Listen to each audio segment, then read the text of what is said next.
Super prime ನೈನ್ಗೆ ಸ್ವಾಗತ. ನಾನು ಹರಿಪ್ರಸಾದ್. ಇವತ್ತಿನ ಇಡೀ ದಿವಸದ ಪ್ರಮುಖ ಸುದ್ದಿಗಳನ್ನು ಸೂಪರ್ ಪ್ರೈಮ್ನಲ್ಲಿ ನಿಮಗೆ ತೋರಿಸ್ತಾ ಹೋಗ್ತೀನಿ. ಯಾವೆಲ್ಲ ಸುದ್ದಿಗಳಿದ್ದಾವೆ ಅನ್ನೋದನ್ನು ಮೊದಲಿಗೆ ನೋಡೋಣ. ಬಿಡದಿಗಷ್ಟೇ ಸೀಮಿತವಾಗಿದ್ದ ಟೌನ್ಶಿಪ್ ಹೋರಾಟವನ್ನು ಬೆಂಗಳೂರಿಗೂ ಕೂಡ ಶಿಫ್ಟ್ ಮಾಡಿಸಲಾಗಿದೆ. ಫ್ರೀಡಂ ಪಾರ್ಕ್ನಿಂದ ಪಾದಯಾತ್ರೆಯಿಂದ ಅಧಿವೇಶನಕ್ಕೂ ಕೂಡ ಹೋರಾಟ ಶಿಫ್ಟ್ ಆಗ್ತಾ ಇದೆ. ಬಿಜೆಪಿಯವರು ಈ ಹೋರಾಟವನ್ನು ಮಾಡಲಿ ಬಿಡಿ ಅಂತ ಸಿಎಂ ತಿರುಗೇಟು ಕೊಟ್ಟಿದ್ದಾರೆ. ಇನ್ನು ರಾಜ್ಯದಲ್ಲಿ ಯಂಗ್ ಸಚಿವ ಸಂಪುಟವನ್ನು ರಚನೆ ಮಾಡೋದ್ರ ಕಡೆಗೆ ಹೊರಟಂತೆ ಕಾಣ್ತಾ ಇದೆ. ವಯಸ್ಸಾದವರನ್ನ ಬಿಟ್ಟು ಹೊಸಬರಿಗೆ ವಿದ್ಯಾವಂತರನ್ನ ಮಂತ್ರಿ ಮಾಡೋದಕ್ಕೆ ರಾಹುಲ್ ಗಾಂಧಿಯವರು ಕೂಡ ಸೂಚನೆಯನ್ನು ಕೊಟ್ಟಿದ್ದಾರಂತೆ. ಹಾಗೆಯೇ GBA ಚುನಾವಣೆ ಡಿಸೆಂಬರ್ ಒಳಗಡೆ ನಡೀಬಹುದು. ಬರೀ GB ಎಲೆಕ್ಷನ್ ಮಾತ್ರ ಅಲ್ಲ, ಎಲ್ಲ ಪಂಚಾಯತ್ ಎಲೆಕ್ಷನ್ಗಳು ಕೂಡ ಡಿಸೆಂಬರ್ ಒಳಗೇನೆ ಆಗಲಿದೆ. ಸುಪ್ರೀಂ ಕೋರ್ಟ್ ಆದೇಶವನ್ನು ಪಾಲಿಸ್ತೀವಿ ಅಂತ ಸಿಎಂ ಹೇಳಿದ್ದಾರೆ. ಇನ್ನು ಇವತ್ತು ದೇಶದ ಮೊದಲ ಹೈಡ್ರೋಜನ್ ರೈಲಿನ ಓಡಾಟ ಶುರುವಾಗಿದೆ. ಕರ್ನಾಟಕದ 4 ರೈಲು ನಿಲ್ದಾಣಗಳು ಆಧುನೀಕರಣಗೊಂಡಿವೆ. ಪ್ರಧಾನಿ ಮೋದಿ ಈ ದಾಖಲೆಯ ಯೋಜನೆಗಳನ್ನು ಲೋಕಾರ್ಪಣೆ ಮಾಡಿದರು. ರಾಜ್ಯದಲ್ಲಿ ಇವತ್ತು ಮಳೆ ಕಣ್ಣಾಮುಚ್ಚಾಲೆ ಆಟವನ್ನು ನಿಲ್ಲಿಸಿಲ್ಲ. ಬರದಿಂದ ನೊಂದ ರೈತರು ಪೂಜೆ ಪುನಸ್ಕಾರ ಮಾಡ್ತಾ ಇದ್ದಾರೆ. ನಮ್ಮ ದೇಶದಲ್ಲಿ ಮಳೆ ಸಮಸ್ಯೆ ಆಗ್ತಿದ್ರೆ ಕೆನಡಾದಲ್ಲಿ ಕಾಡ್ಗಿಚ್ಚು ಊರನ್ನೇ ನಾಶ ಮಾಡ್ತಾ ಇದೆ.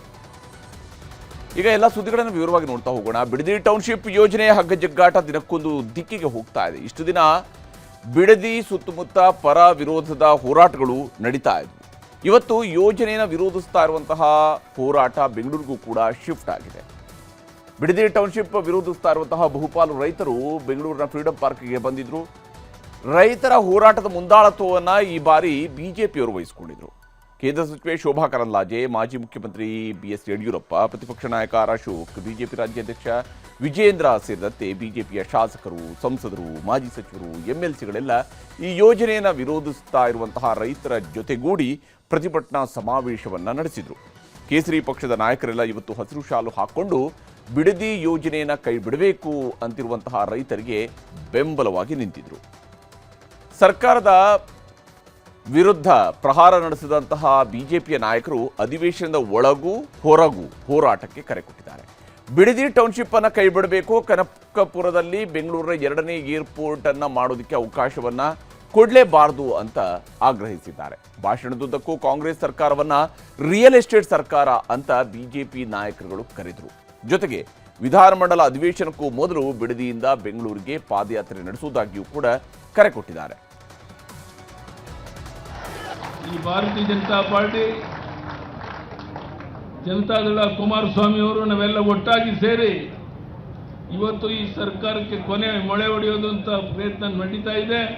ಬಹುಶಃ ಇದು ಕೇವಲ ಇಲ್ಲಿ ಬೆಂಗಳೂರಿಗೆ ಸೀಮಿತವಾಗಿಲ್ಲ. ನಾನು ಈಗಾಗಲೇ ಹೇಳಿದಂತೆ ಬೆಂಗಳೂರಿನ ಸುತ್ತಮುತ್ತ ರಾಜ್ಯದ ಯಾವುದೇ ಭಾಗದಲ್ಲಾದರೂ ಸಹ 1 ಗಂಟೆ 2 ಗಂಟೆ ನಾನು ಬರಕ್ಕೆ ಸಿದ್ಧ ಇದ್ದೇನೆ.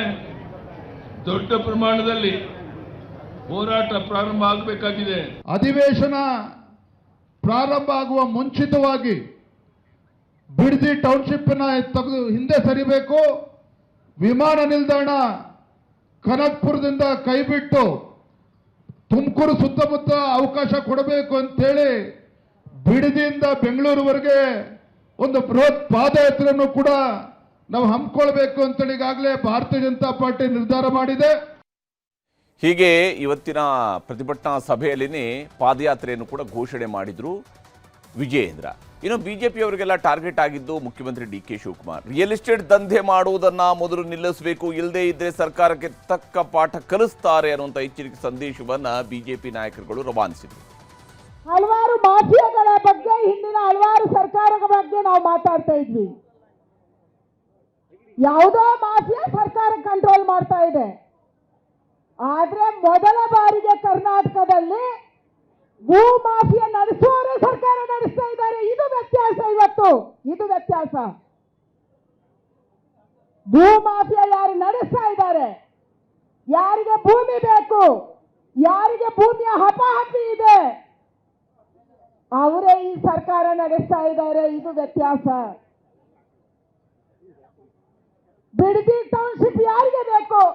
ಕಾಂಗ್ರೆಸ್ನ ಹೈಕಮಾಂಡ್ ಅನ್ನು ಹೊಟ್ಟೆ ತುಂಬಿಸಬೇಕು ಅನ್ನೋ ಕಾರಣದಿಂದ ಇವತ್ತು ರೈತರಿಗೆ ಬೆನ್ನಿಗೆ ಚೂರಿ ಹಾಕಂತ ಕೆಲಸ ಈ ಕಾಂಗ್ರೆಸ್ ಸರ್ಕಾರ ಮಾಡ್ತಾ ಇದೆ. ಫಲವತ್ತಾದಂತಹ ಭೂಮಿ, ಕೃಷಿ ಭೂಮಿಯನ್ನು ಇವತ್ತು ಬಿಡದಿಯಲ್ಲಿ ಅವ್ರಿಗೆ ತಗೊಂತಾ ಇದ್ದಾರೆ. ಬಿಜೆಪಿಯ ಪ್ರತಿಭಟನೆಯಲ್ಲಿ ಬಿಡದಿ ಭಾಗದ ರೈತ ಮಹಿಳೆಯರು ಕೂಡ ಭಾಗಿಯಾಗಿದ್ದರು. ಸರ್ವೆ ಅಧಿಕಾರಿಗಳ ಮೇಲೆ ಹಲ್ಲೆ ನಡೆಸಿದಂತಹ ರೈತರು ಯಾರ ವಿರುದ್ಧ ಈಗಾಗಲೇ ಎಫ್ಐಆರ್ ದಾಖಲಾಗಿದೆಯೋ ಆ ರೈತರುಗಳು ಕೂಡ ಈ ಸಮಾವೇಶಕ್ಕೆ ಬಂದಿತ್ತು. ಕೇಸ್ನಲ್ಲಿ ಸಿಲುಕಿರುವಂತಹ ರೈತರನ್ನ ವೇದಿಕೆ ಕರೆಸಿಕೊಂಡು ನಿಮ್ಮ ಬೆಂಬಲಕ್ಕೆ ನಾವಿದ್ದೀವಿ ಅಂತ ಬಿಜೆಪಿಯವರು ಧೈರ್ಯ ತುಂಬಿದ್ರು. ಇದೇ ವೇಳೆ 104 ವರ್ಷದ ಅಜ್ಜಿಯೊಬ್ಬರು ಪ್ರತಿಭಟನೆಗೆ ಬಂದಿದ್ದರು. ಅವರನ್ನು ಕೂಡ ವಿಜಯೇಂದ್ರ ಅವರು ವೇದಿಕೆ ಪಕ್ಕದಲ್ಲೇ ಕೂರಿಸಿಕೊಂಡು ಕಷ್ಟ ಸುಖ ಕೇಳಿದರು. ಹಾಗೆಯೇ ಬಿಡದಿ ಟೌನ್ಶಿಪ್ ವಿರೋಧಿಸಿ ಸರ್ಕಾರದ ವಿರುದ್ಧ ಅಧಿವೇಶನದಲ್ಲೂ ಕೂಡ ಅಬ್ಬರಿಸೋದಕ್ಕೆ ಬಿಜೆಪಿ ಮುಂದಾಗಿದೆ. ಅಧಿವೇಶನದ ಮೊದಲ ನಿಲುವಳಿ ಸೂಚನೆಯಾಗಿ ಬಿಡದಿ ವಿಚಾರವನ್ನೇ ಇಡ್ತೀವಿ ಅಂತ ಪ್ರತಿಪಕ್ಷ ನಾಯಕ ಆರ್ ಅಶೋಕ್ ಹೇಳಿದ್ದಾರೆ. ಇದಕ್ಕೆ ಮುಖ್ಯಮಂತ್ರಿ ಡಿ ಕೆ ಶಿವಕುಮಾರ್ ಅವರು ಕೂಡ ಪ್ರತಿಕ್ರಿಯೆ ನೀಡಿದ್ದು ಅಧಿವೇಶನದಲ್ಲೇ ಇದರ ಬಗ್ಗೆ ಚರ್ಚೆ ಮಾಡೋಣ ಅಂತ ಅಶೋಕ್ ಅವರಿಗೆ ಸವಾಲೆಸೆದಿದ್ದಾರೆ. ನಿಲುವಳಿ ಸೂಚನೆ ತರೋಂಥದ್ದಕ್ಕೆ ಈಗಾಗಲೇ ನಾನು ಪಾರ್ಟಿ ಜೊತೆನೂ ಮಾತಾಡ್ತಾ ಇದ್ದೀನಿ, JDS ಜೊತೆನೂ ಮಾತಾಡ್ತೀನಿ, ನಮ್ಮ ಸಮನ್ವಯ ಸಮಿತಿಯಲ್ಲಿ ಮಾತಾಡಿ ಇದನ್ನು ಫಸ್ಟ್ ಸೋಮವಾರನೇ ಇದನ್ನು ಯಾವಾಗ ಅವರು ಅಧಿವೇಶನ ಕರೀತಾರೋ ಆವಾಗ ಫಸ್ಟು ನಿಲುವಳಿ ಸೂಚನೆ ಇದೇ ಆಗಿರ್ತದೆ. ನಾನು ಏನೇನು ಮಾತಾಡಬೇಕು ಎಲ್ಲ ಮಾತಾಡಿದ್ದೀನಿ. ಭಾಳ ಅಸೆಂಬ್ಲಿಲಿ ಏನೋ ಮಂಡಿಸ್ತೀನಿ ಅಂತ ಏನೋ ಹೇಳಿದ್ದಾರೆ. ಅವ್ರಿಗೆ ಸ್ವಾಗತ ಮಾಡ್ತೀನಿ. ಅವರ ಮುಕ್ತ ಖಂಡದಿಂದ ಏನೇನು ಬೇಕೋ ಒಳ್ಳೆ ತೀರ್ಮಾನಕ್ಕೆ ಬಂದಿದ್ದಾರೆ, ಚರ್ಚೆ ಮಾಡೋಣ. ಹೀಗೆ ಒಂದು ಕಡೆ ಯೋಜನೆ ವಿರುದ್ಧ ಹೋರಾಟಗಳು ನಡೀತಾ ಇದ್ದಾವೆ. ಪಾದಯಾತ್ರೆಗೂ ಕೂಡ ಬಿಜೆಪಿಯವರು ಸಜ್ಜಾಗ್ತಾ ಇದ್ದಾರೆ. ಇನ್ನೊಂದು ಕಡೆ ರಾಮನಗರದ GBDA ಕಚೇರಿಯಲ್ಲಿ ಯೋಜನೆಯ ಪರವಾಗಿರುವಂತಹ ರೈತರು ಭೂಮಿಯನ್ನು ಸರ್ಕಾರಕ್ಕೆ ಹಸ್ತಾಂತರ ಮಾಡ್ತಾ ಇದ್ದಾರೆ. ಜಮೀನುಗಳ ದಾಖಲೆಗಳನ್ನು ಅಧಿಕಾರಿಗಳಿಗೆ ಸಲ್ಲಿಸಿ ನಮಗೆ ಯೋಜನೆ ಬೇಕು, ಹಾಗಾಗಿ ದಾಖಲೆ ಕೊಡ್ತಾ ಇದ್ದೀವಿ ಅಂತ ಪರಿಹಾರದ ಅರ್ಜಿಗಳನ್ನು ಭರ್ತಿ ಮಾಡಿ ಕೊಡ್ತಾ ಇದ್ದಾರೆ. ದಾಖಲೆ ಅಂದ್ರೆ ಮೊದ್ಲೇ ನಾವು ಒಪ್ಪಿಗೆ ಪತ್ರ ಕೊಟ್ಟಿದ್ವು 4-1 ಇಶ್ಯೂ ಮಾಡಿದ ನಂತರ ದಿನಗಳಲ್ಲಿ. ಈಗ 6-1 ಇಶ್ಯೂ ಮಾಡವ್ರೆ. 6-1 ಇಶ್ಯೂ ಮಾಡಿದ ನಂತರ ದಿನದಲ್ಲಿ ಏನು ಅವ್ರ ಪರಿಹಾರದ ಮೊತ್ತಕ್ಕೆ ನಾವು ಅಪ್ಲಿಕೇಶನ್ ಹಾಕ್ಬೇಕಲ್ಲ, ಅದಕ್ಕೆ ಸಂಬಂಧಪಟ್ಟಂತ ದಾಖಲಾತಿಗಳನ್ನ ಕೊಡ್ತಾ ಇದೀವಿ. ಈ ಏನು ರೆಕಾರ್ಡ್ ರೂಮ್ ಅಲ್ಲಿ ಮತ್ತೆ ತಾಲೂಕು ಆಫೀಸಲ್ಲಿ ಸಿಗ್ತಕ್ಕಂಥ ದಾಖಲೆ ಏನಿದೆ ಅವರೇ ಸ್ಕ್ಯಾನ್ ಮಾಡಿಸ್ಕೊಂಡವ್ರೆ. ಅದಲ್ಲದೆ ನಮ್ಮ ವೈಯಕ್ತಿಕ ದಾಖಲೆಗೆ ಸಂಬಂಧಪಟ್ಟಂಗೆ ಅಂದ್ರೆ ಬ್ಯಾಂಕ್ ಪಾಸ್ಬುಕ್ ಜೆರಾಕ್ಸು, ಮತ್ತೆ ಪಾಣಿಗಳು, ಆಮೇಲೆ ಪಾನ್ ಕಾರ್ಡ್ ಜೆರಾಕ್ಸು. ಇಷ್ಟ ಇದೆ. ಒಂದ್ 4 ಎಕರೆ ಇದೆ ನಮ್ದು, ನಮ್ಮ ಮಣ್ಣಿಂದು. ನಮ್ಗೆ ಒಪ್ಪಿಗೆ ಆಗೈತೆ, ಒಪ್ಪಿಗೆ ಪತ್ರ ಕೊಟ್ಟಿದ್ದೋ 4-1 ಆದ್ಮೇಲೆ. ಈಗ 6-1 ಆದ್ಮೇಲೆ ಬಂದು ನಮ್ ರೆಕಾರ್ಡ್ಸ್ ಕೊಡ್ತಾ ಇದೀವಿ. ಈಗ 20 ವರ್ಷದಿಂದ ಇಲ್ಲಿ 20 ಲಕ್ಷಕ್ಕೂ ಮಾರಿದೀವಿ, 30 ಲಕ್ಷಕ್ಕೂ ಮಾರಿದೀವಿ, 40 ಲಕ್ಷಕ್ಕೂ ಮಾರಿದೀವಿ. ಇವತ್ತು 2.5 ಕೋಟಿಗೆ ಯಾಕೆ ಕೊಡ್ಬಾರ್ದು ಜನ ಪಾಪ? ಆಮೇಲೆ ಶೇರಿಂಗ್ ಹೋಯ್ತವ್ರ, ಮೇಯ್ನು ಶೇರಿಂಗ್ ಹೋಯ್ತವ್ರ. ಈಗ ಒಂದ್ 8 ಸೈಟ್ ಕೊಡ್ತಾರ, ಒಂದ್ ಎಕರೆಗೆ ಒಂದ್ ಸೈಟ್ 1 ಕೋಟಿಗೆ ಹೋದ್ರು 8 ಕೋಟಿ ಆಯ್ತದ ನಾಳೆ ದಿನ ಅವ್ರಿಗೆ. ಇವತ್ತೆಲ್ಲ ಇನ್ನು 5 ವರ್ಷಕ್ಕೆ ಹೋಗ್ಬೋದು. ಅದು ಈ ಜಮೀನು ಹಿಂಗೆ ರೆಡ್ ಝೋನ್ ಇನ್ನ 20 ವರ್ಷ ಕಂಟಿನ್ಯೂ ಆಯ್ತದೆ. ಇಷ್ಟೆಲ್ಲದರ ಮಧ್ಯೆ ಕೇಂದ್ರ ಸಚಿವ HD ಕುಮಾರಸ್ವಾಮಿ ಅವರನ್ನ ಆನೇಕಲ್ ಭಾಗದ ರೈತರು ಭೇಟಿಯಾಗಿದ್ದರು. ಸರ್ಜಾಪುರ ಹೋಬಳಿಯಲ್ಲಿ KIADB ಭೂ ಸ್ವಾಧೀನಕ್ಕೆ ರೈತರು ವಿರೋಧವನ್ನು ವ್ಯಕ್ತಪಡಿಸ್ತಾ ಇದ್ದು ಬೃಹತ್ ಪ್ರತಿಭಟನಾ ಸಮಾವೇಶವನ್ನು ನಡೆಸುವುದಕ್ಕೆ ಮುಂದಾಗಿದ್ದಾರೆ.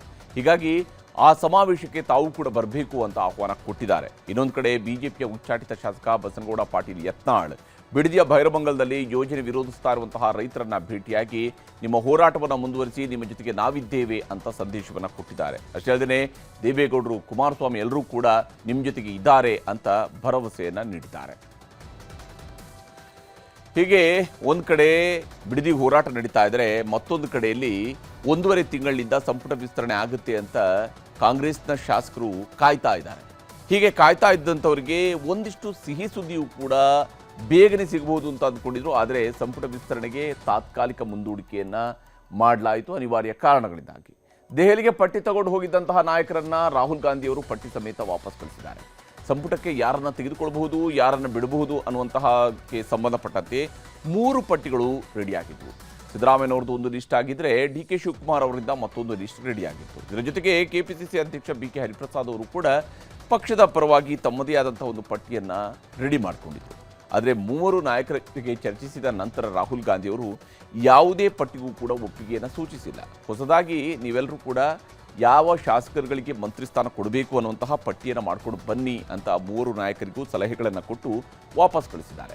ಈಗ ರಾಜ್ಯ ಕಾಂಗ್ರೆಸ್ ನಾಯಕರು ರಾಹುಲ್ ಗಾಂಧಿಯವರ ಸಲಹೆಗಳನ್ನು ಇಟ್ಕೊಂಡು ಹೊಸದಾಗಿ ಪಟ್ಟಿಯನ್ನು ರೆಡಿ ಮಾಡಬೇಕಾಗಿದೆ. ಈ ಬಾರಿ ಹೊಸ ಪಟ್ಟಿಯನ್ನು ಸೂಚಿಸೋದಕ್ಕೆ ಕಾರಣಗಳಿದ್ದಾವೆ. ರಾಜ್ಯ ಸಂಪುಟ ವಿಸ್ತರಣೆಯ ಸಂದರ್ಭದಲ್ಲಿ ಈ ಬಾರಿ ವಯಸ್ಸಾದವರು ಸಾಕು, ಅಂದರೆ 60 ವರ್ಷಕ್ಕಿಂತ ಮೇಲ್ಪಟ್ಟಂಥವ್ರು, 70 ವರ್ಷಕ್ಕಿಂತ ಮೇಲ್ಪಟ್ಟಂಥವ್ರು ಇವರೆಲ್ಲರೂ ಕೂಡ ಮಂತ್ರಿಗಳಾಗಿದ್ದು ಸಾಕು, ವಿದ್ಯಾವಂತ ಯುವ ನಾಯಕರು ಬೇಕು ಅನ್ನುವಂಥ ಸೂತ್ರವನ್ನು ರೆಡಿ ಮಾಡಲಾಗಿದೆ. ಇದಕ್ಕಾಗಿ 60% ಹಿರಿಯ ಶಾಸಕರು ಸರ್ಕಾರದ ಭಾಗವಾಗಿರಲಿ, ಆದರೆ ಅವರು ಸಂಪುಟದಲ್ಲಿ ಹೊಸಬರು ಕೂಡ ಅವಕಾಶವನ್ನು ಮಾಡಿಕೊಡ್ಬೇಕು. ಕೇವಲ 60%ನಷ್ಟು ಹಿರಿಯರಿಗೆ, 40%ನಷ್ಟು ಹೊಸಬರಿಗೆ ಅವಕಾಶ ಸಿಗಬೇಕು. ಇದರಲ್ಲಿ 40%ನಲ್ಲಿ ಹೆಚ್ಚಾಗಿ ಯುವ ಶಾಸಕರಿಗೆ ಮಂತ್ರಿ ಸ್ಥಾನವನ್ನು ಕೊಡಿಸಬೇಕು ಅಂತ ಸೂಚನೆಯನ್ನು ಕೊಟ್ಟಿದ್ದಾರೆ. ಹೀಗೆ 60-40 ಅನುಪಾತದಲ್ಲಿ ಸಂಪುಟ ಸೇರ್ಪಡೆಗೆ ಬೇಕಾದಂತಹ ಪಟ್ಟಿಯನ್ನು ತಯಾರಿ ಮಾಡಲಾಗ್ತಾ ಇದೆ. ಈ ರೀತಿಯಾಗಿ ರಾಹುಲ್ ಗಾಂಧಿ ಅವರು ಹೇಳಿ ಕಳಿಸಿದ್ದಾರೆ. ಇನ್ನು ಮಂತ್ರಿ ಸ್ಥಾನ ಕೊಡುವಾಗ SC, ST, OBC ವರ್ಗದವರಿಗೂ ಕೂಡ ಪರಿಗಣಿಸಬೇಕು, ಅವ್ರಿಗೂ ಕೂಡ ಪ್ರಾಶಸ್ತ್ಯಗಳನ್ನು ಕೊಡಬೇಕು, ಜೊತೆಗೆ ಜಿಲ್ಲಾವಾರು ಪ್ರಾಶಸ್ತ್ಯ ಕೂಡ ಸಿಗಬೇಕು ಅಂತ ಹೇಳಿದ್ದಾರೆ. ಮಂತ್ರಿ ಸ್ಥಾನ ಪಡೆಯುವಂತಹ ಶಾಸಕರಿಗೆ ಅವರವರ ಜಾತಿ ಸಮುದಾಯವನ್ನು ಸೆಳೆಯುವಂತಹ ನಾಯಕತ್ವ ಗುಣ ಇರಬೇಕು ಅಂತ ರಾಹುಲ್ ಗಾಂಧಿ ಹೇಳಿದ್ದಾರೆ. ಮುಂದಿನ 20 ವರ್ಷ ಪಕ್ಷ ಸಂಘಟಿಸುವಂತಹ ನಾಯಕತ್ವದ ಗುಣ ಇದ್ದವರಿಗೆ ಮಾತ್ರ ಈ ಬಾರಿ ಆದ್ಯತೆಯನ್ನು ಕೊಡಬೇಕು ಅಂತಾನು ರಾಹುಲ್ ಗಾಂಧಿ ಅವರು ಹೇಳಿ ಕಳಿಸಿದ್ದಾರೆ. ಹೊಸ ಪಟ್ಟಿ ರೆಡಿ ಆದಮೇಲೆ ಮಲ್ಲಿಕಾರ್ಜುನ ಖರ್ಗೆ ಅವರ ಜೊತೆಗೆ ಮೊದಲು ಚರ್ಚೆಯನ್ನು ನಡೆಸಿ ಅದಾದ ಮೇಲೆ ಮುಂದಿನ ವಾರ ಹೊಸ ಪಟ್ಟಿಯನ್ನು ನಾವು ಚರ್ಚಿಸೋಣ ಅಂತ ಹೇಳಿ ಕಳಿಸಿದ್ದಾರೆ. ಹೀಗೆ ರಾಹುಲ್ ಗಾಂಧಿ ಅವರು ಸಲಹೆ ಕೊಡ್ತಾ ಇದ್ದಂತೆ ಮಾಜಿ ಮುಖ್ಯಮಂತ್ರಿ ಸಿದ್ದರಾಮಯ್ಯನವರು ಸಂಜೆಯೇ ಬೆಂಗಳೂರಿಗೆ ವಾಪಸ್ಸಾದರು. ಆದರೆ ಮುಖ್ಯಮಂತ್ರಿ DK ಶಿವಕುಮಾರ್ ಅವರು KC ವೇಣುಗೋಪಾಲ್ ಅವರ ಜೊತೆಗೆ ಪ್ರತ್ಯೇಕವಾಗಿ ಸುಮಾರು 2 ಗಂಟೆಗಳ ಕಾಲ ಚರ್ಚೆ ಮಾಡಿ ವಾಪಸ್ಸಾಗ್ತಾ ಇದ್ದಾರೆ. ಈಗ ರಾಹುಲ್ ಗಾಂಧಿ ಅವರು ಕೊಟ್ಟಿರುವಂತಹ ಸಲಹೆಯ ಮೇರೆಗೆ ಯಾರ್ಯಾರನ್ನ ಮಂತ್ರಿ ಸ್ಥಾನಕ್ಕೆ ತಗೊಳ್ಬೇಕು ಅನ್ನೋದ್ರ ಬಗ್ಗೆ ಕಾಂಗ್ರೆಸ್ ಪಾಳೆಯದಲ್ಲಿ ಚರ್ಚೆ ನಡೀತಾ ಇದೆ. ಇನ್ನೊಂದು ಕಡೆ ನಮಗೂ ಮಂತ್ರಿ ಸ್ಥಾನ ಸಿಗಬೇಕು ಅಂತ ಆಕಾಂಕ್ಷಿಗಳು ಆಸೆ ಪಡ್ತಾ ಇದ್ರೆ, ಜಿಲ್ಲಾವಾರು ಪ್ರಾತಿನಿಧ್ಯದಲ್ಲಿ ಬೆಳಗಾವಿಗೆ 2 ಮಂತ್ರಿ ಸ್ಥಾನ ಕೊಡಬೇಕು ಅಂತ ಸಚಿವ ಸತೀಶ್ ಜಾರಕಿಹೊಳಿ ಅವರು ಕೇಳ್ತಾ ಇದ್ದಾರೆ. ಸಚಿವ ಸಂಪುಟಕ್ಕೆ ಬಂದಿದ್ದೀವಿ, ಚರ್ಚೆ ಮಾಡಿದ್ದೀವಿ. ಡೆಲ್ಲಿ ಅವರು ಏನು ಹೇಳಬೇಕು ನನಗೆ ಹೇಳಿದ್ದಾರೆ. ಇವತ್ತು ಖರ್ಗೆ ಸಾಹೇಬರು ಇಲ್ಲ, ಅವರು ನಾಳೆ ಬರ್ತಾರೆ. ಬಂದ ಮೇಲೆ ಏನು ತೀರ್ಮಾನ ಮಾಡ್ತಾರೆ, ಹೈಕಮಾಂಡ್ ಏನು ಮಾಡ್ತಾರೆ, ನಾವೆಲ್ಲ ನಮ್ಮ ಅಭಿಪ್ರಾಯಗಳನ್ನೆಲ್ಲ ತಿಳಿಸಿದ್ದೀವಿ. ಅವರೇನು ಮಾರ್ಗದರ್ಶನ ಕೊಡಬೇಕೋ ಕೊಟ್ಟಿದ್ದಾರೆ. ಅವ್ರು ಯಾವಾಗ ಹೇಳ್ತಾರೋ ನಾನು ಸಿದ್ಧತೆ ಮಾಡ್ಕೊಂಡಿದ್ದೀನಿ. I've been earlier as well. So this time I think they're going to look at new faces, youngsters, and there are so many other criteria which they're looking into. So we all fit into that, and we are hoping that we get a chance, and we will get a chance. ಈಗ ರಾಜೇ ಅಲ್ಲಿ ಚರ್ಚೆ ನಡೀತಾ ಇದೆ. ಒಂದಂತಿ ಕೊಡಲೇಬೇಕು, ಒಂದಂತಿ ಕೊಡಲೇಬೇಕು. So ಎರಡನೇದು high command ಕೊಡಬೇಕು. ಇನ್ನು DK ಶಿವಕುಮಾರ್ ಅವರ ಸರ್ಕಾರದಲ್ಲಿ ಹೊಸಬರು ಯುವಕರಿಗೆ ಆದ್ಯತೆ ಕೊಡಿ ಅಂತ ರಾಹುಲ್ ಗಾಂಧಿ ಅವರು ಸಲಹೆಯನ್ನು ಕೊಟ್ಟಿದ್ದಾರೆ. ಆದರೆ ಪ್ರತಿಪಕ್ಷ ನಾಯಕ R. ಅಶೋಕ್ ಅವರ ಪ್ರಕಾರ ಯಾರು ಜಾಸ್ತಿ ಕಾಸು ಕೊಡ್ತಾರೋ ಅಂಥವರಿಗೆ ಮಾತ್ರ ಮಂತ್ರಿ ಸ್ಥಾನ ಕೊಡ್ತಾರೆ. ಅದಕ್ಕಾಗಿ ಚೌಕಾಶಿ ನಡೀತಾ ಇರೋದ್ರಿಂದಾಗಿ ಸಂಪುಟ ವಿಸ್ತರಣೆ ಮುಂದೂಡಿಕೆ ಆಗಿದೆ ಅಂತ ಲೇವಡಿ ಮಾಡ್ತಾ ಇದ್ದಾರೆ. ಮಂತ್ರಿ ಯಾರಾಗಬೇಕು ಅನ್ನೋದು ಅವರು ಕೊಡೋ ಹಣದ ಮೇಲೆ ಡಿಪೆಂಡ್ ಆಗ್ತದೆ. ಯಾರ್ಯಾರು ಎಷ್ಟೆಷ್ಟು ಜಾಸ್ತಿ ಕೊಡ್ತಾರೋ ಅವ್ರು ಮಂತ್ರಿ ಆಗ್ತಾರೆ, ಕಡಿಮೆ ಕೊಡೋರು ಮಂತ್ರಿ ಆಗಲ್ಲ. ಇದು ಜಗಜ್ಜಾಹಿರೋತ. ಈಗ ಯಾರ್ಯಾರು ಸೀನಿಯರ್ಸ್ ಇದ್ರು ಅವ್ರು ಮಾಡಿದ್ದಾರೆ ಅಷ್ಟೇ. ಈಗ ಮಾಡೋದೆಲ್ಲ ಹಣದ, ಯಾಕಂದರೆ ಅವ್ರಿಗೆ ಚುನಾವಣೆಗೆ ಹಣ ಬೇಕು. ಹಣ ಯಾರು ಕೊಡ್ತಾರೋ ಅವ್ರು ಮಾಡ್ತಾರೆ. ಅದಕ್ಕೆ ಮುಂದೂಡ್ಕೊಂಡು ಹೋಗ್ತಾ ಇದ್ದಾರೆ ಅಷ್ಟೇ. ಹಣದ ತೈಲಿ ಇಟ್ಕೊಂಡು ಯಾರ್ಯಾರು ಡೆಲ್ಲಿಗೆ ಹೋಗ್ತಾರೋ ಅವ್ರು ಪಾಸ್ ಆಗ್ತಾರೆ, ಇಲ್ಲ ಅಂದವ್ರು ಮನೆಗೆ ಬರ್ತಾರೆ. ಇನ್ನೆರಡು ದಿನದಲ್ಲಿ ರಾಹುಲ್ ಗಾಂಧಿ ಅವರ ಸಲಹೆಯಂತೆ ಹೊಸ ಪಟ್ಟಿ ರೆಡಿ ಆಗಬಹುದು. CM DK ಶಿವಕುಮಾರ್, ಸಿದ್ದರಾಮಯ್ಯನವರು ಸಭೆ ನಡೆಸಿ ಹೊಸ ಪಟ್ಟಿಯ ಜೊತೆಗೆ ಮತ್ತೆ ದೆಹಲಿಗೆ ಹೋಗಬಹುದು. ಆಗಸ್ಟ್ ಮೊದಲ ವಾರದಲ್ಲಿ ವಿಧಾನಮಂಡಲ ಅಧಿವೇಶನ ಶುರುವಾಗುವುದರಿಂದಾಗಿ ಅದಕ್ಕೂ ಮುಂಚಿತವಾಗಿ ಸಂಪುಟ ವಿಸ್ತರಣೆ ಆಗುವಂಥ ನಿರೀಕ್ಷೆ ಇದ್ದಿದೆ. ಬಹುತೇಕ ಮುಂದಿನ ವಾರದಲ್ಲಿ ಬುಧವಾರ ಅಥವಾ ಗುರುವಾರಕ್ಕೆ ಪ್ರಮಾಣ ವಚನ ಸ್ವೀಕಾರ ಸಮಾರಂಭವೂ ಕೂಡ ನಡೆದರೆ ಅಚ್ಚರಿ ಪಡಬೇಕಾಗಿಲ್ಲ. ಇನ್ನು GBA ಚುನಾವಣೆ ನಡೆಸೋದಕ್ಕೆ 2 ಬಾರಿ ಸುಪ್ರೀಂ ಕೋರ್ಟ್ ಟೈಮ್ ಫಿಕ್ಸ್ ಮಾಡಿ ಡೆಡ್ಲೈನ್ ಅನ್ನು ಕೊಟ್ಟಿತ್ತು. ಆದರೆ ಎಲೆಕ್ಷನ್ ನಡೆಸೋದಕ್ಕೆ ಆಗಿರಲಿಲ್ಲ. ಆದರೆ ಇವತ್ತು ಮತ್ತೆ ಒಂದು ಫೈನಲ್ ಡೆಡ್ಲೈನ್ ಅನ್ನು ಸುಪ್ರೀಂ ಕೋರ್ಟ್ ಫಿಕ್ಸ್ ಮಾಡಿದ್ದು ಸರ್ಕಾರಕ್ಕೆ ಎಚ್ಚರಿಕೆಯನ್ನು ಕೂಡ ಕೊಟ್ಟಿದೆ. ಬೆಂಗಳೂರು ಮಹಾನಗರ ಪಾಲಿಕೆಗೆ 2015ರಲ್ಲಿ ಚುನಾವಣೆ ಆಗಿದ್ದೇ ಕೊನೆ. ಅದಾದ ಬಳಿಕ GBA ಅಂತ ಹೆಸರು ಬದಲಿಸಿದ್ರು, ಎಲೆಕ್ಷನ್ ಆಗಲೇ ಇಲ್ಲ. ರಾಜ್ಯದಲ್ಲಿ SIR ಆಗ್ತಿರುವ ಕಾರಣವನ್ನು ನೀಡಿದಂತಹ ರಾಜ್ಯ ಸರ್ಕಾರ GBA ಚುನಾವಣೆಯನ್ನು ಮುಂದೂಡುವಂತೆ ಸುಪ್ರೀಂ ಕೋರ್ಟ್ಗೆ ಅರ್ಜಿಯನ್ನು ಹಾಕಿ ಡಿಸೆಂಬರ್ 31ರವರೆಗೆ ಟೈಮ್ ಕೇಳಿತ್ತು. ಇವತ್ತು ಭಾರತದ ಮುಖ್ಯ ನ್ಯಾಯಮೂರ್ತಿ ಜಸ್ಟಿಸ್ ಸೂರ್ಯಕಾಂತ್ ಅವರ ನೇತೃತ್ವದ 3 ನ್ಯಾಯಮೂರ್ತಿಗಳ ಪೀಠ GBA ಚುನಾವಣೆಯ ಗಡುವನ್ನು ವಿಸ್ತರಿಸಿದೆ. ಡಿಸೆಂಬರ್ 31ರೊಳಗೆ GBA ಚುನಾವಣೆ ಮುಗಿಸಬೇಕು ಅಂತ ಫೈನಲ್ ಡೆಡ್ಲೈನ್ ಅನ್ನು ಕೊಟ್ಟಿದೆ. ಸರ್ಕಾರದ ವಾದ GBA ಚುನಾವಣೆಗೆ ಸಂಬಂಧಪಟ್ಟಂತೆ ಇದ್ದಂಥದ್ದು ಡಿಸೆಂಬರ್ 31ರವರೆಗೆ ಟೈಮ್ ವಿಸ್ತರಣೆ ಮಾಡಬೇಕು ಅಂತ. GBA ಅಡಿಯಲ್ಲಿ 5 ಹೊಸ ಪಾಲಿಕೆಗಳು ಸ್ಥಾಪನೆ ಆಗಿದ್ದಾವೆ. ಜೊತೆಗೆ ರಾಜ್ಯದಲ್ಲಿ ಈಗ ಕೇಂದ್ರ ಚುನಾವಣಾ ಆಯೋಗದ ನಿರ್ದೇಶನದಂತೆ SIR ಪ್ರಕ್ರಿಯೆ ಕೂಡ ನಡೀತಾ ಇದೆ. ಇನ್ನು ಬೆಂಗಳೂರಿನಲ್ಲಿ 40 ಲಕ್ಷ ಮನೆಗಳಿದ್ದು 1.03 ಕೋಟಿಯಷ್ಟು ಮತದಾರರಿದ್ದಾರೆ. ಈಗ ಎಲೆಕ್ಷನ್ ನಡೆಸಿದರೆ ಸಿಬ್ಬಂದಿಯ ಕೊರತೆ ಎದುರಾಗುತ್ತೆ, ಭದ್ರತೆಗೆ ಸಮಸ್ಯೆ ಆಗುತ್ತೆ. ಮತ್ತು ಎರಡು ಪ್ರಕ್ರಿಯೆಗಳನ್ನು ಒಟ್ಟಿಗೆ ನಡೆಸೋದಕ್ಕೆ ಆಡಳಿತಾತ್ಮಕ ಸಮಸ್ಯೆಯೂ ಕೂಡ ಎದುರಾಗುತ್ತೆ. ರಾಜ್ಯ ಚುನಾವಣಾ ಆಯೋಗ ಈ ಒಂದು ಚುನಾವಣೆಯನ್ನು ಮುಂದೂಡೋದಕ್ಕೆ ಅರ್ಜಿಯನ್ನು ಕೂಡ ಹಾಕಿದೆ. ಹೀಗಾಗಿ ಡಿಸೆಂಬರ್ 31ರವರೆಗೆ ಕಾಲಾವಕಾಶವನ್ನು ಕೊಡಬೇಕು ಅಂತ ಸುಪ್ರೀಂ ಕೋರ್ಟ್ನಲ್ಲಿ ವಿನಂತಿಯನ್ನು ಮಾಡಿಕೊಂಡಿದ್ದಾರೆ. ಇದಾದ ನಂತರ ಸುಪ್ರೀಂ ಕೋರ್ಟ್ ವಾದವನ್ನು ಆಲಿಸಿದಂಥ ಸುಪ್ರೀಂ ಕೋರ್ಟ್ ಆದೇಶವನ್ನು ನೀಡಿದೆ. ಸ್ಥಳೀಯ ಸಂಸ್ಥೆಯ ಚುನಾವಣೆ ಆಡಳಿತ ದೃಷ್ಟಿಯಿಂದ ಬಹಳ ಮುಖ್ಯ ಅನ್ನುವಂಥದ್ದನ್ನು ಸರ್ಕಾರಕ್ಕೆ ಕಿವಿ ಮಾತು ಹೇಳಿದೆ. SIR ಪ್ರಕ್ರಿಯೆ ಆಗ್ತಾ ಇದ್ದಂತೆಯೇ ಚುನಾವಣೆ ಪ್ರಕ್ರಿಯೆಯನ್ನು ನಡೆಸಲೇಬೇಕು ಅನ್ನುವಂತಹ ಸೂಚನೆಯನ್ನು ನೀಡಿದ್ದಾರೆ. ಅಷ್ಟೇ ಅಲ್ಲದೆ ನೀವೇ ಹಾಕಿರುವಂಥ ಅಫಿಡವಿಟ್ನಲ್ಲಿ ಏನು 31/12/2020 ಟೈಮ್ ಕೇಳಿದಿರಲ್ಲ, ಅಲ್ಲಿವರೆಗೆ ನಾವು ಟೈಮ್ ಕೊಡ್ತೀವಿ. ಡಿಸೆಂಬರ್ 31ರ ಒಳಗಡೆ ಕರ್ನಾಟಕದ ಎಲ್ಲ ಸ್ಥಳೀಯ ಸಂಸ್ಥೆಗಳ ಚುನಾವಣೆಯನ್ನು ನೀವು ಮಾಡಿ ಮುಗಿಸಬೇಕು. ಈಗ ಆಗ್ತಿರುವಂಥ SIR ಆಧಾರದಲ್ಲಿ ಚುನಾವಣೆಯನ್ನು ನಡೆಸಬೇಕು. ಅಂದರೆ ಹೊಸ ಮತಪಟ್ಟಿ ಏನು ಬರುತ್ತಲ್ಲ ಅದರ ಆಧಾರದಲ್ಲಿ ಚುನಾವಣೆಯನ್ನು ನಡೆಸಬೇಕು. ಇದೇ ನಿಮಗೆ ಕಡೆಯ ಅವಕಾಶ ಮತ್ತು ಇನ್ನೊಮ್ಮೆ ನೀವು ಬಂದು ಸಮಯ ಕೇಳಬಾರ್ದು ಅಂತ ಸುಪ್ರೀಂ ಕೋರ್ಟ್ ಡೆಡ್ಲೈನನ್ನು ಕೊಟ್ಟಿದೆ. ಸುಪ್ರೀಂ ಕೋರ್ಟ್ನ ಆದೇಶ ಬರ್ತಾ ಇದ್ದಂತೆ ಮುಖ್ಯಮಂತ್ರಿ DK ಶಿವಕುಮಾರ್ ಅವರು ಪ್ರತಿಕ್ರಿಯೆ ನೀಡಿದ್ದಾರೆ. ಡಿಸೆಂಬರ್ 31ರ ಒಳಗಡೆ ಕೇವಲ GBA ಚುನಾವಣೆ ಮಾತ್ರ ಅಲ್ಲ, ಗ್ರಾಮ ಪಂಚಾಯತ್, ಪಟ್ಟಣ ಪಂಚಾಯತ್, ಜಿಲ್ಲಾ ಪಂಚಾಯತ್ ಎಲ್ಲ ಚುನಾವಣೆಯನ್ನು ಮಾಡಿ ಮುಗಿಸ್ತೀವಿ, ಮತ್ತೆ ನಾವು ಟೈಮ್ ಕೇಳೋದಿಲ್ಲ ಅಂತ ಹೇಳಿದ್ದಾರೆ. ನಾವು ಸುಪ್ರೀಂ ಕೋರ್ಟ್ ಏನು ಆದೇಶ ಇದೆ ಅಷ್ಟರೊಳಗಡೆನೆ ನಾವು ಚುನಾವಣೆ ಮಾಡ್ತೀವಿ. ಅದಲ್ಲದೆ ನಾನು ಎಲ್ಲ ಗ್ರಾಮ ಪಂಚಾಯತಿ, ಜಿಲ್ಲಾ ಪಂಚಾಯತಿ, ಮುನ್ಸಿಪಾಲ್ಟಿ, ಕಾರ್ಪೊರೇಷನ್ಗಳು ಯಾವ್ಯಾವ್ದಿದೆ ಎಲ್ಲ ಕೂಡ ನಾನು ಆ ಟೈಮ್ ಒಳಗಡೆ ಎಲೆಕ್ಷನ್ ಮುಗಿಸ್ಬಿಡ್ತೀವಿ. ಯಾವುದು ಕೇಳೋದು ಇಲ್ಲ, ಅವಶ್ಯಕತೆನೂ ಇಲ್ಲ. ಈಗ ವಿಧಿ ಇಲ್ಲದೆ SIRಗೋಸ್ಕರ ಕೇಳಿದ್ದು, ನಾವೆಲ್ಲ ಸಿದ್ಧತೆ ಕೂಡ ಮಾಡ್ಕೊಂಡಿದ್ದು. ಯಾವುದೇ ಆದರೂ ಅದಕ್ಕೆಲ್ಲ ಮುಕ್ತಿ ಮಾಡಿ ನಾವು ಎಲ್ಲ ಎಲೆಕ್ಷನ್ಸು, ಲೋಕಲ್ ಬಾಡಿ ಎಲೆಕ್ಷನ್ಸ್ ಎಲ್ಲ ಕ್ಲೋಸ್ ಮಾಡ್ತೀವಿ. ವಾಸ್ತವವಾಗಿ 2020ರ ಸೆಪ್ಟೆಂಬರ್ ತಿಂಗಳಿನಲ್ಲಿನೇ ಬೆಂಗಳೂರು ಮಹಾನಗರ ಪಾಲಿಕೆ, ಅಂದಿನ ಬೃಹತ್ ಬೆಂಗಳೂರು ಮಹಾನಗರ ಪಾಲಿಕೆ ಚುನಾವಣೆ ನಡೆಸಬೇಕಾಗಿತ್ತು. ಅವತ್ತು ಕೋವಿಡ್ ಕಾರಣ ಮುಂದಿಟ್ಟು ಎಲೆಕ್ಷನ್ ಮುಂದೂಡಿದ್ರು. ಇದಾದ ನಂತರ ಒಂದಾದ ಮೇಲೆ ಒಂದು ಮುಂದೂಡಿಕೆ ಆಗ್ತಾ ಕಳೆದ 6 ವರ್ಷಗಳಿಂದ ಬೆಂಗಳೂರಿನಲ್ಲಿ ಅಧಿಕಾರಿಗಳದ್ದೇ ದರ್ಬಾರ್ ನಡೀತಾ ಇದೆ. ಹೀಗಾಗಿ ಫೈನಲಿ ಡಿಸೆಂಬರ್ 31ರ ಒಳಗಡೆ ರಾಜ್ಯ ಚುನಾವಣಾ ಆಯೋಗ ಚುನಾವಣೆಯನ್ನು ನಡೆಸುತ್ತಾ ಅನ್ನೋಂಥನ್ನು ನೋಡಬೇಕು, ಮತ್ತೆ ಯಾವುದೇ ಸಬೂಬುಗಳನ್ನು ಹೇಳದೆ. ಈಗ ಮುಂದಿನ ಸುದ್ದಿ ಕಡೆಗೆ ಹೋಗೋಣ. ದೇಶದಲ್ಲೇ ಮೊಟ್ಟ ಮೊದಲ ಹೈಡ್ರೋಜನ್ ರೈಲು ಲೋಕಾರ್ಪಣೆಯಾಗಿದೆ. ಈ ರೈಲು ಜಗತ್ತಿನಲ್ಲೇ ಅತಿ ಉದ್ದದ ಮೊದಲ ಹೈಡ್ರೋಜನ್ ರೈಲು ಅನ್ನುವಂತಹ ದಾಖಲೆಯನ್ನು ಬರೆದಿದೆ. ಹರಿಯಾಣದ ಜಿಂದ್ ರೈಲ್ವೆ ನಿಲ್ದಾಣದಲ್ಲಿ ದೇಶದ ಮೊದಲ ಹೈಡ್ರೋಜನ್ ರೈಲಿಗೆ ಪ್ರಧಾನಿ ಮೋದಿ ಅವರು ಚಾಲನೆ ನೀಡಿದರು. ಪರಿಸರ ಸ್ನೇಹಿ ಮತ್ತು ಹಸಿರು ಇಂಧನ ಬಳಕೆಯನ್ನು ಉತ್ತೇಜಿಸುವುದಕ್ಕೆ ಇದು ಅತ್ಯಂತ ಮಹತ್ವದ ಹೆಜ್ಜೆಯಾಗಿದೆ. ಸಂಪೂರ್ಣ ಸ್ವದೇಶಿ ನಿರ್ಮಾಣದ ಈ ಹೈಡ್ರೋಜನ್ ರೈಲು ಭಾರತೀಯ ರೈಲ್ವೆ ಇತಿಹಾಸದಲ್ಲಿ ಹೊಸ ಮೈಲುಗಲ್ಲಾಗಿದೆ. ಇದಕ್ಕೆ ಡೀಸೆಲ್ ಬೇಕಿಲ್ಲ, ವಿದ್ಯುತ್ ಕೂಡ ಬೇಕಿಲ್ಲ.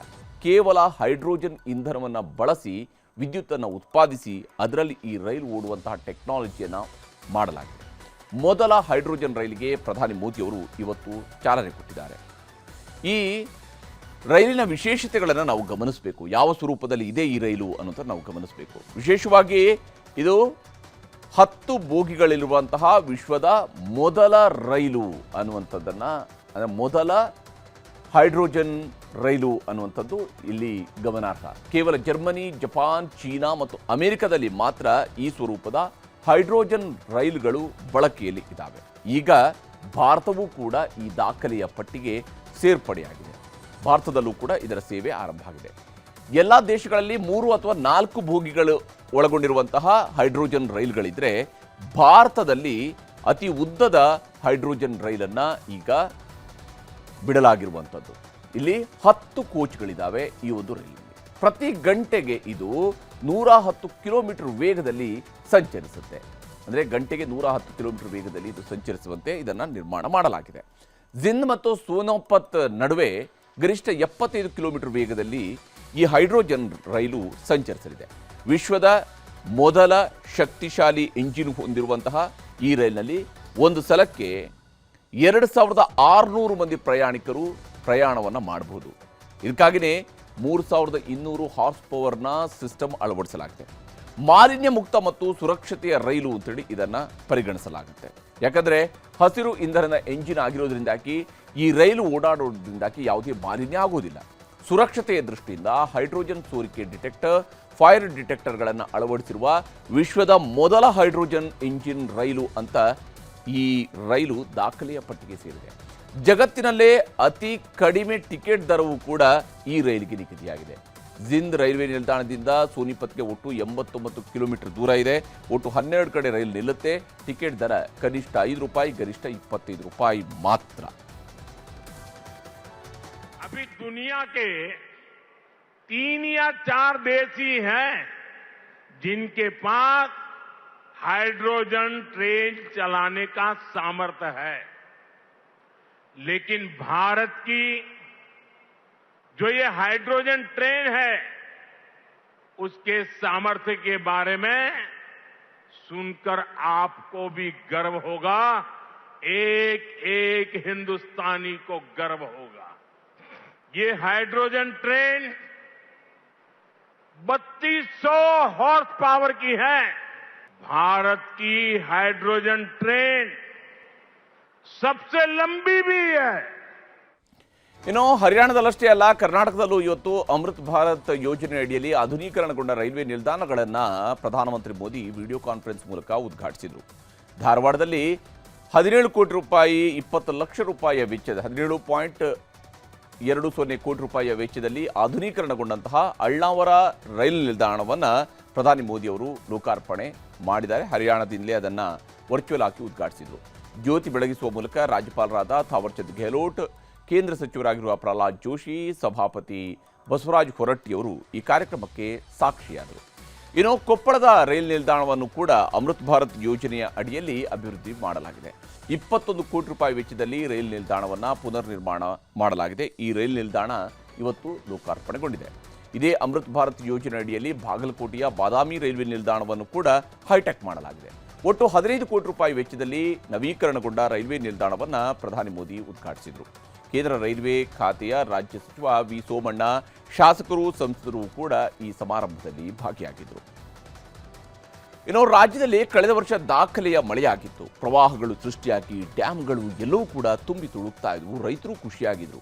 ಆದರೆ ಈ ವರ್ಷ ರಾಜ್ಯದಲ್ಲಿ ವರುಣ ಆಡ್ತಿರುವಂತಹ ಕಣ್ಣಾಮುಚ್ಚಾಲೆ ಆಟಕ್ಕೆ ನಿಜಕ್ಕೂ ಕೂಡ ಅನ್ನದಾತರು ತತ್ತರಿಸಿ ಹೋಗಿದ್ದಾರೆ. ಒಂದು ವಾರದಿಂದ ಕಣ್ಮರೆಯಾಗಿದ್ದ ಮಳೆ ಶಿವಮೊಗ್ಗ, ಚಿಕ್ಕಮಗಳೂರು, ಉತ್ತರ ಕನ್ನಡದಲ್ಲಿ ಅಬ್ಬರಿಸ್ತಾ ಇದೆ. ಅಂಕೋಲಾ ತಾಲೂಕಿನಲ್ಲಿ ನಿನ್ನೆ ರಾತ್ರಿಯಿಂದ ಕೂಡ ಸಿಕ್ಕಾಪಟ್ಟೆ ಮಳೆ ಆಗ್ತಾ ಇದೆ. ಕುಮಟಾ ತಾಲೂಕಿನ ತದಡಿ ರಸ್ತೆಯಲ್ಲಿ ಗುಡ್ಡ ಕುಸಿದು ಗೋಕರ್ಣ ತದಡಿ ಸಂಪರ್ಕ ಬಂದ್ ಆಗಿದೆ. ಇದೇ ಕುಮಟಾ ತಾಲೂಕಿನ ವಾಲ್ಗಳ್ಳಿ ಬಳಿಯಲ್ಲಿ ರಾಜ್ಯ ಹೆದ್ದಾರಿ ಜಲಾವೃತಗೊಂಡಿತ್ತು. ಮೊಣಕಾಲೆತ್ತರಕ್ಕೆ ನಿಂತ ನೀರಲ್ಲಿ ವಾಹನ ಸವಾರರು ಪರದಾಡಿ ಸವಾರಿ ಮಾಡುವಂತಹ ಪರಿಸ್ಥಿತಿ ನಿರ್ಮಾಣ ಆಗಿತ್ತು. 10 ದಿನಗಳಿಂದ ಬಿಡುವು ಕೊಟ್ಟಿದ್ದಂತಹ ಮಳೆರಾಯ ಚಿಕ್ಕಮಗಳೂರಿನಲ್ಲಿ ಮತ್ತೆ ಅಬ್ಬರಿಸೋದಕ್ಕೆ ಶುರು ಮಾಡಿದ್ದಾನೆ. ಕೊಪ್ಪ, ಚಿಕ್ಕಮಗಳೂರು ನಗರ ಸೇರಿದಂತೆ ಹಲವು ಭಾಗಗಳಲ್ಲಿ ಇವತ್ತು ಭರ್ಜರಿಯಾಗಿ ಮಳೆ ಸುರಿದಿದೆ. ಇನ್ನು ಶಿವಮೊಗ್ಗ ಜಿಲ್ಲೆಯ ಸಾಗರ, ಸೊರಬ ಸೇರಿದಂತೆ ಹಲವು ಭಾಗಗಳಲ್ಲಿ ನಿನ್ನೆ ಸಂಜೆಯಿಂದ ಮಳೆಯಾಗ್ತಾ ಇದೆ. ಇದರಿಂದ ರೈತರು ಸ್ವಲ್ಪ ಮಟ್ಟಿಗೆ ನಿರಾಳರಾಗಿದ್ದು ಕೃಷಿ ಚಟುವಟಿಕೆ ಶುರುವಾಗಿದೆ. 2-3 ಜಿಲ್ಲೆಗಳಲ್ಲಿ ಮಳೆ ಆಗ್ತಿದೆ ಅನ್ನೋದು ಬಿಟ್ಟರೆ ರಾಜ್ಯದ ಬಹುತೇಕ ಜಿಲ್ಲೆಗಳು ಬರದಲ್ಲಿ ತಾಂಡವವಾಡ್ತಾ ಇರುವಂಥದ್ದು. ಯಾದಗಿರಿ ಜಿಲ್ಲೆಯಲ್ಲಿ ಮಳೆ ನಂಬಿಕೊಂಡು ರೈತರು ಶೇಂಗಾ, ಹೆಸರು, ಹತ್ತಿ, ತೊಗರಿ ಬೆಳೆಗಳನ್ನು ಹಾಕಿದ್ರು. ಆದರೆ ಎಲ್ಲವೂ ಕೂಡ ಒಣಗಿ ಹೋಗ್ತಾ ಇದ್ದಾವೆ. ಆದಷ್ಟು ಬೇಗ ಯಾದಗಿರಿಗೆ ಬರದ ಜಿಲ್ಲೆ ಅಂತ ಘೋಷಣೆ ಮಾಡಬೇಕು ಮತ್ತು ಪರಿಹಾರವನ್ನು ಕೊಡಬೇಕು ಅಂತ ರೈತರು ಒತ್ತಾಯಿಸೋದಕ್ಕೆ ಶುರು ಮಾಡಿದ್ದಾರೆ. ಇನ್ನು ಬೀದರ್ನಲ್ಲೂ ಇದೇ ಪರಿಸ್ಥಿತಿ ಮುಂದುವರೆದಿದೆ. ಬಿತ್ತಿರುವಂತಹ ಬೆಳೆ ಒಣಗಿ ಹೋಗ್ತಾ ಇದ್ದು ಕಂಡ ದೇವರಿಗೆ ಜನ ಹರಕೆ ಹೊರುವಂತಾಗಿದೆ. ಪಾಲ್ಕಿ ತಾಲೂಕಿನ ಡೊಂಗರಗಿ ಗ್ರಾಮದಲ್ಲಿ 7 ದಿನಗಳಿಂದ ಶಿವನ ಭಜನೆ ಮಾಡ್ತಾ ಮಳೆಗಾಗಿ ಜನ ಪೂಜೆ ಮಾಡ್ತಾ ಇದ್ದಾರೆ. ಪ್ರಕೃತಿಯ ಕಣ್ಣಾಮುಚ್ಚಾಲೆ ಆಟ ಬರೀ ನಮ್ಮ ರಾಜ್ಯದಲ್ಲಿ, ನಮ್ಮ ದೇಶದಲ್ಲಷ್ಟೇ ಅಲ್ಲ, ವಿಶ್ವದ ಅನೇಕ ರಾಷ್ಟ್ರಗಳಲ್ಲೂ ಕೂಡ ಇಂಥದ್ದೇ ಪರಿಸ್ಥಿತಿ ಈಗ ಮುಂದುವರೆದಿದೆ. ಅಮೆರಿಕದ ಟೆಕ್ಸಾಸ್ ರಾಜ್ಯದಲ್ಲಿ ದಾಖಲೆಯ ಮಳೆಯಾಗಿ ಪ್ರವಾಹ ಸೃಷ್ಟಿಯಾಗಿದೆ. ಇಲ್ಲಿವರೆಗೆ 1200ಕ್ಕೂ ಹೆಚ್ಚು ಕಟ್ಟಡಗಳು ಪ್ರವಾಹದಲ್ಲಿ ಮುಳುಗಿ ಹೋಗಿದ್ದಾವೆ. 125 ರಸ್ತೆಗಳು ಜಲಾವೃತವಾಗಿದ್ದು 87 ಕಡೆ ರಸ್ತೆಗಳು ಕೊಚ್ಚಿ ಹೋಗಿದ್ದಾವೆ. ಇಲ್ಲಿವರೆಗೂ 4 ಮಂದಿ ಸಾವಿಗೀಡಾಗಿದ್ದಾರೆ. 13,000 ಜನರನ್ನು ಸ್ಥಳಾಂತರ ಮಾಡಲಾಗಿದೆ. ಮುಂದಿನ 24 ಗಂಟೆಯಲ್ಲಿ 50ರಿಂದ 60 ಸೆಂಟಿಮೀಟರ್ ಮಳೆಯಾಗುತ್ತೆ ಅಂತ ಎಚ್ಚರಿಕೆಯನ್ನು ಅಲ್ಲಿನ ಹವಾಮಾನ ಇಲಾಖೆ ಕೊಟ್ಟಿದೆ. ಇನ್ನು ಟೆಕ್ಸಾಸ್ನಲ್ಲಿ ಪ್ರವಾಹ ಸೃಷ್ಟಿಯಾಗಿದ್ದರೆ ಕೆನಡಾದಲ್ಲಿ ಕಾಡ್ಗಿಚ್ಚು ಊರನ್ನೇ ಸರ್ವನಾಶ ಮಾಡ್ತಾ ಇದೆ. ಇಲ್ಲಿವರೆಗೆ 12,000 ಹೆಕ್ಟೇರ್ನಷ್ಟು ಕಾಡು ಬೆಂಕಿಯಲ್ಲಿ ಹೊತ್ತಿರುತ್ತಿದೆ. ಬೆಂಕಿ ನಂದಿಸೋದಕ್ಕೆ ಕೆನಡಾ ಸರ್ಕಾರ ಎಷ್ಟೇ ಸರ್ಕಸ್ ಮಾಡ್ತಾ ಇದ್ರೂ ಕೂಡ ಅದು ಸಾಧ್ಯ ಆಗ್ತಾ ಇಲ್ಲ. ದುರಂತ ಅಂದರೆ ಕೆನಡಾದಲ್ಲಿ ಜೋರಾಗ್ತಾ ಇರುವಂತಹ ಕಾಡ್ಗಿಚ್ಚಿನ ಹೊಗೆ ಅಮೆರಿಕದ ನ್ಯೂಯಾರ್ಕ್, ಚಿಕಾಗೋ, ಟೊರಾಂಟೊ ಸೇರಿದಂತೆ ಪ್ರಮುಖ ನಗರಗಳನ್ನು ಕೂಡ ಆವರಿಸ್ತಾ ಇರುವಂಥದ್ದು. ಈಗ ರಾಜ್ಯ, ದೇಶ ವಿದೇಶಗಳ ಮತ್ತಷ್ಟು ಪ್ರಮುಖ ಸುದ್ದಿಗಳನ್ನು ಕ್ವಿಕ್ ಆಗಿ ನೋಡ್ತಾ ಹೋಗೋಣ. ಮಾಜಿ ಪ್ರಧಾನಿ ದೇವೇಗೌಡರ ಪತ್ನಿ ಚೆನ್ನಮ್ಮ ಅವರ ಆರೋಗ್ಯ ಗಂಭೀರವಾಗಿದೆ. ಬೆಂಗಳೂರಿನ ಮಣಿಪಾಲ ಆಸ್ಪತ್ರೆಯಲ್ಲಿ ಚೆನ್ನಮ್ಮ ಅವರಿಗೆ ಚಿಕಿತ್ಸೆ ಮುಂದುವರಿಸಲಾಗಿದೆ. ತೀವ್ರ ಉಸಿರಾಟದ ಸಮಸ್ಯೆ ಇದ್ದು ಚಿಕಿತ್ಸೆ ನೀಡಲಾಗ್ತಾ ಇದೆ ಅಂತ ವೈದ್ಯರು ಮಾಹಿತಿ ನೀಡಿದ್ದಾರೆ. ಚೆನ್ನಮ್ಮನವರ ಆರೋಗ್ಯ ವಿಚಾರಿಸಿರುವಂತಹ ದೇವೇಗೌಡರು ಪತ್ನಿಯ ಆರೋಗ್ಯವನ್ನ ವಿಚಾರಿಸಿ ಅಲ್ಲಿನೇ ಸದ್ಯಕ್ಕೆ ಆಸ್ಪತ್ರೆಯಲ್ಲೇ ಇದ್ದಾರೆ. ಇನ್ನು ಮೆಟ್ರೋ ಹಳಿಗಳಲ್ಲಿ ಆತ್ಮಹತ್ಯೆ ಅಥವಾ ಆತ್ಮಹತ್ಯೆಗೆ ಯತ್ನ ಪ್ರಕರಣಗಳು ಹೆಚ್ಚಾಗಿತ್ತು. ಈಗ ಪ್ರಯಾಣಿಕರ ಹಿತದೃಷ್ಟಿಯಿಂದ 1274 ಕೋಟಿ ರೂಪಾಯಿ ವೆಚ್ಚದಲ್ಲಿ ಪ್ಲಾಟ್ಫಾರ್ಮ್ ಸ್ಕ್ರೀನ್ ಡೋರ್ ಅಳವಡಿಕೆಗೆ BMRCL ಮುಂದಾಗಿದೆ. ಗುಲಾಬಿ ಮಾರ್ಗ, ಸುರಂಗ ಮಾರ್ಗದ ನಿಲ್ದಾಣಗಳಲ್ಲಿ ಈಗಾಗಲೇ ಸ್ಕ್ರೀನ್ ಡೋರ್ಗಳನ್ನು ಅಳವಡಿಕೆ ಮಾಡಲಾಗಿದೆ. ಮೈಸೂರಿನ ಚಾಮುಂಡಿ ಬೆಟ್ಟದಲ್ಲಿ ಆಷಾಢ ಮಾಸದ ಸಂಭ್ರಮ ಜೋರಾಗಿದೆ. ತಾಯಿ ದರ್ಶನಕ್ಕೆ ಭಕ್ತ ಸಾಗರವೇ ಹರಿದು ಬಂದಿದೆ. DK ಶಿವಕುಮಾರ್ ಪತ್ನಿ ಉಷಾ ತಾಯಿಗೆ ಇವತ್ತು ಸೀರೆಯನ್ನು ಸಮರ್ಪಿಸಿ ಹರಕೆ ತೀರಿಸಿದರು. ಇನ್ನು ದರ್ಶನ್ ಪತ್ನಿ ವಿಜಯಲಕ್ಷ್ಮಿ ಗಂಡನ ಬಿಡುಗಡೆಗಾಗಿ ಹರಕೆಯನ್ನು ಕಟ್ಟಿಕೊಂಡಿದ್ರು. ನಟ ವಸಿಷ್ಠ ಸಿಂಹ ಹಾಗೂ HD ರೇವಣ್ಣ, ಹರೀಶ್ ಗೌಡ ಸೇರಿದಂತೆ ಹಲವರು ತಾಯಿ ಚಾಮುಂಡೇಶ್ವರಿಯ ದರ್ಶನ ಪಡೆದರು. ಬಾಸ್ ಸಿನಿಮಾ ರಿಲೀಸ್ಗೆ ತಡೆ ಕೋರಿ ದರ್ಶನ್ ಪತ್ನಿ ಜಯಲಕ್ಷ್ಮಿ ಸಲ್ಲಿಸಿದ ಅರ್ಜಿ ವಜಾ ಆಗಿದೆ. ದರ್ಶನ್ ಕೇಸ್ ಅಥವಾ ದರ್ಶನ್ ಕುಟುಂಬಕ್ಕೂ ಸಿನಿಮಾಕ್ಕೂ ಸಂಬಂಧ ಇಲ್ಲ ಅಂತ ಸಂದೇಶ ಹಾಕಿ ಸಿನಿಮಾ ಬಿಡುಗಡೆ ಮಾಡಬಹುದು ಅಂತ ಹೈಕೋರ್ಟ್ ಸೂಚಿಸಿದೆ. ಎಲ್ಲರೂ ಹಣದ ರೂಪದಲ್ಲಿ ಲಂಚ ಪಡೆಯೋರನ್ನ ನೋಡಿದ್ದೀವಿ, ಚಿನ್ನ ಬೆಳ್ಳಿ ಭೂಮಿ ರೂಪದಲ್ಲಿ ಲಂಚ ಕೇಳಿದವರನ್ನ ಕೇಳಿದ್ದೀವಿ. ಆದರೆ ಕಲಬುರಗಿಯಲ್ಲಿ ಕೋರ್ಟ್ ಸಿಬ್ಬಂದಿ ರಾಜಿ ಅರ್ಜಿ ಹಾಕೋದಕ್ಕೆ 10,000 ರೂಪಾಯಿ ಹಣದ ಜೊತೆಗೆ 9 ರೇಷ್ಮೆ ಸೀರೆ, 4 ಶರ್ಟ್, 4 ಜೀನ್ಸ್ ಪ್ಯಾಂಟ್, 1 ಜೊತೆ ಶೂ ಲಂಚ ಕೇಳಿ ಲೋಕಾಯುಕ್ತರಿಗೆ ಸಿಕ್ಕಿಬಿದ್ದಿದ್ದಾರೆ. ಪಶ್ಚಿಮ ಬಂಗಾಳದ ಬೆಹರಾಂಪುರದ ರೈಲ್ವೆ ಲೆವೆಲ್ ಕ್ರಾಸಿಂಗ್ನಲ್ಲಿ ಶಾಲಾ ಬಸ್ ಅಪಘಾತಕ್ಕೀಡಾಗಿದೆ. 3 ವಿದ್ಯಾರ್ಥಿಗಳು ಸೇರಿ 4 ಮೃತಪಟ್ಟಿದ್ದಾರೆ. ಕೆಲ ವಿದ್ಯಾರ್ಥಿಗಳು ಗಾಯಗೊಂಡಿದ್ದು ಆಸ್ಪತ್ರೆಯಲ್ಲಿ ಚಿಕಿತ್ಸೆ ಪಡೆಯುತ್ತಾ ಇದ್ದಾರೆ. ಸಂಸತ್ನ ಚಳಿಗಾಲದ ಅಧಿವೇಶನ ಜುಲೈ 20ರಿಂದ ಆರಂಭವಾಗಲಿದ್ದು ರಾಜಕೀಯ ಸಮರಕ್ಕೆ ವೇದಿಕೆ ಸಿದ್ಧವಾಗುತ್ತಿದೆ. ಈ ವೇಳೆ ತೆರಿಗೆ ಸುಧಾರಣೆ ಸೇರಿದಂತೆಯೇ 5 ಹೊಸ ಮಸೂದೆಗಳನ್ನು ಸರ್ಕಾರ ಮಂಡಿಸಲಿದೆ. ಪಾಕಿಸ್ತಾನದ ನಿಷೇಧಿತ ಜೈಷ್ ಎ ಮೊಹಮ್ಮದ್ ಭಯೋತ್ಪಾದಕ ಸಂಘಟನೆಯ ಜೊತೆಗೆ ಸಂಪರ್ಕ ಹೊಂದಿದ್ದ ಆರೋಪದ ಮೇಲೆ 5 ಗುಜರಾತ್ ATS ಬಂಧಿಸಿದೆ. ಆರೋಪಿಗಳು ಸ್ಫೋಟಕ ಸಾಧಕಗಳನ್ನು ಪರೀಕ್ಷಿಸುವ ಕೃತ್ಯದಲ್ಲಿ ತೊಡಗಿದ್ದರು ಅಂತ ಹೇಳಲಾಗಿದೆ. 2ನೇ ದಿನದ ಪುರಿ ಜಗನ್ನಾಥ ರಥಯಾತ್ರೆ ಸಂಭ್ರಮ ಜೋರಾಗಿದೆ. 3 ರಥಗಳ ಭವ್ಯ ಮೆರವಣಿಗೆ ದೇವಾಲಯವನ್ನು ತಲುಪಿದೆ. ರಥಯಾತ್ರೆಯಲ್ಲಿ ಲಕ್ಷಾಂತರ ಭಕ್ತರು ಭಾಗಿಯಾಗಿದ್ದು ಎಲ್ಲೆಡೆ ಪೊಲೀಸ್ ಬಿಗಿ ಭದ್ರತೆಯನ್ನು ಒದಗಿಸಲಾಗಿತ್ತು. ನೀಟ್ ಪ್ರಶ್ನೆ ಪತ್ರಿಕೆ ಸೋರಿಕೆಯ ಅಡಿಯಲ್ಲಿ ಧರ್ಮೇಂದ್ರ ಪ್ರಧಾನ್ ರಾಜೀನಾಮೆ ಕೊಡಬೇಕು ಅಂತ ಸೋನಂ ವಾಂಗ್ಚುಕ್ ಉಪವಾಸ ಸತ್ಯಾಗ್ರಹ ಮಾಡ್ತಾ ಇದ್ದಾರೆ. ಇವತ್ತು ದೆಹಲಿಯ ಜಂತರ್ ಮಂತರ್ನಲ್ಲಿ ಸೋನಂ ಅವರನ್ನ ಕಾಂಗ್ರೆಸ್ ನಾಯಕರು ಭೇಟಿಯಾಗಿ ಆರೋಗ್ಯ ವಿಚಾರಿಸಿದ್ರು.